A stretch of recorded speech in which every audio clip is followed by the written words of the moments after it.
This is the brief on the 3-second rule for speaking English. This actually reveals the biggest hidden roadblock for people who understand English but totally freeze up in conversation, proving once and for all that hesitation is the true enemy of fluency. You know how staring at a blank page makes writing impossible? The same thing happens when we speak. First, let's look at the diagnosis.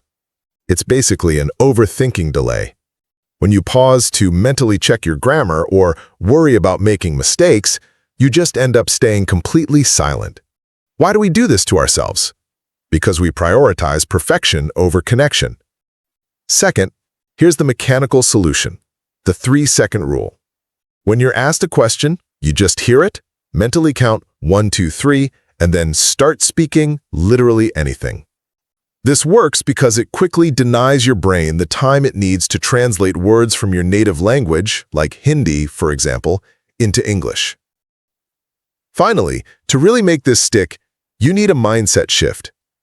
It is infinitely better to immediately say broken English like, "Today I wake up early, then I go market," than to wait 10 awkward silent seconds trying to construct a flawless sentence.